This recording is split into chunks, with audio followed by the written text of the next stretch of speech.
આગળ સમાચારો તરફ નજર કરીએ તો વાગરામાં ભૂમાફિયાઓ સામે આમ આદમી પાર્ટીએ બાયું ચઢાવી છે। નાંદેરાની સીમમાંથી ઝડપાયેલા માટી ખનન બાબતે ઊંડાણપૂર્વક તપાસ કરવા રજૂઆત કરાઈ। વાગરાના નાંદેરા ગામની સીમમાંથી 2 દિવસ પહેલા રાત્રિના સમયે ખાણ ખનીજ વિભાગ દ્વારા રેડ કરવામાં આવી હતી।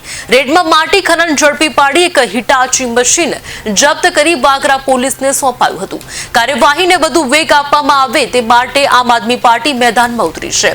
આમ આદમી પાર્ટીના ભરૂચ જિલ્લા પ્રમુખ પિયુષ પટેલ દ્વારા મદદનીશ ભૂસ્તર શાસ્ત્રી અધિકારી ભરૂચને લેખિતમાં રજૂઆત કરવામાં આવી છે, જેમાં જણાવ્યા મુજબ વાગરાના નાંદેરા ગામની સીમમાંથી ખાણ ખનીજની ટીમે ગેરકાયદેસર માટી ખોદકામ કરતા એક હિટાચી મશીનને ઝડપી પાડ્યું હતું, પરંતુ તપાસમાં ક્યાંય ને ક્યાંક ઢીલાશ દાખવવામાં આવી રહી હોવાની શંકા વ્યક્ત કરાઈ છે।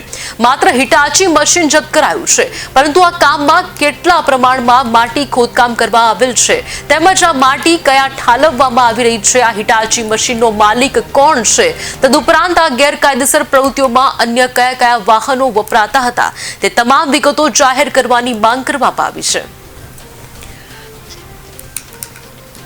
ભરૂચ જિલ્લામાં ભૂમાફિયાઓ બેફામ બન્યા છે, ત્યારે તાજેતરમાં જ આપણે સૌએ જોયું કે વાગરા તાલુકાના નાંદેડા ગામમાંથી જે એક વગર પરમિશને વગર રોયલ્ટીએ જે માટીનું ખોદકામ ચાલી રહ્યું હતું, ઘણા મોટા પ્રમાણમાં એ લોકોએ માટી ખોદી પણ નાખી છે, ત્યારે એ જગ્યાએ ભરૂચ ખાણ ખનીજ વિભાગ દ્વારા દરોડા પાડવામાં આવ્યા અને ત્યાંથી એક હિટાચી મશીન જપ્ત કરવામાં આવ્યું।